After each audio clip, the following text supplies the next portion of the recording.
Abigail. Do you like spicy foods? No. Do you have children? Yes. Damaris. Do you live in LA? No. Do you like the color pink? No. Did you eat breakfast today? Yes. Are you wearing socks? No. Do you attend Mount St. Mary's? Yes. Are you a Virgo? No. Are you wearing shoes? No. Are you in psychology? No. Do you wear glasses? No. Have you ever worn braces? Yes. Do you attend Mount St. Mary's? No. Are you 16 years old? Yes.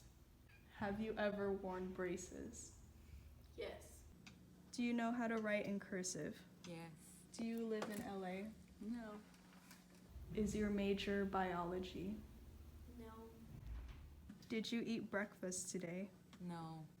Do you like the color pink? No. Did you eat breakfast today? Yes. Have you ever worn braces? No. Did you lie at any point of this interview? No. Did you lie at any point in this interview? Yes.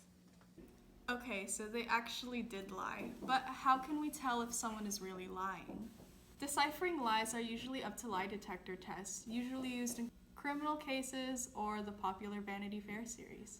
In reality, it is entirely possible to trick someone into thinking you're telling the truth just by changing your body language.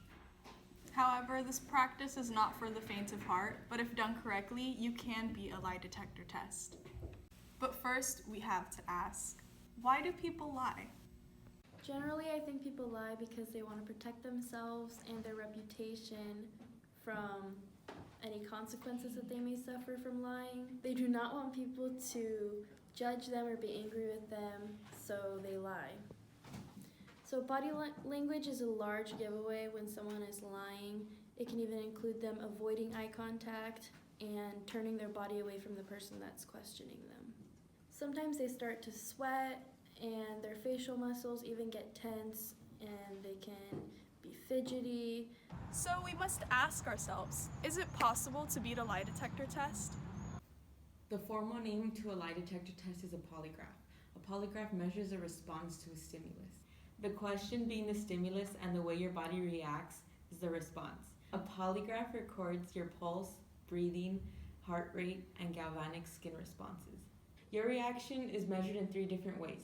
A pneumopen that moves when you inhale and exhale, a cardiopen that traces your heartbeat and the increase and decrease of blood pressure and pulse rate, and a pen that traces the increase or decrease of sweat activity in your hand. The test works by observing changes in the autonomic responses of a person's body. After lots of investigation, we have come to the conclusion that you are able to beat a polygraph. According to Douglas Jean Williams, if you are able to control 3 aspects of the test, you are able to beat the polygraph. To beat the cardiopen, you must control your lower bowel called the anal sphincter muscle. When you're frightened or scared, you pucker up, and that causes an increase in blood pressure and rise in cardiac activity. Lastly, if you're able to control your heart rate and your blood pressure, the perspiration of your hands should follow the controlled responses. All in all, it is possible to beat a polygraph test if you alter your heart rate, blood pressure, and sweat levels when taking this test. One way to alter your vital signs is to think of a traumatic event that happened to you or something scary, or you could also do self-inflicted pain. One important step you could take in order to help you pass this test is maintain your breathing levels normally. Do not show signs of emotion, being nervous, or being scared. As we learned, polygraphs are physiological recorders that contain 3 indicators that connect to your heart rate, respiration system, and skin conductivity. Although polygraphs are the most common use, nowadays technology is developing. The communities affected by this lie detector and polygraph test are criminals and law enforcement. Law enforcement and both criminals use it to evaluate the truthworthiness of the people testifying. Although mostly used in courtrooms, there are people who take polygraph tests for fun.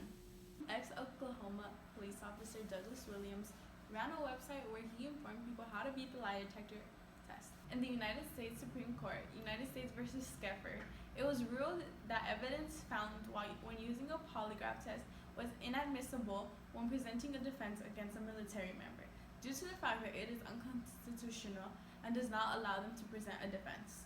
Famous YouTubers Nicolette and Nina Gray have taken polygraph tests just for fun, just to see if they have lied to each other recently. While Nina Gray admits to willingly lie on one of the tests, while the recorder says otherwise. Actors Will Ferrell, Jennifer Lawrence, Mark Wahlberg, and many others have participated in the lie detectors for fun in Vanity Fair's YouTube channel.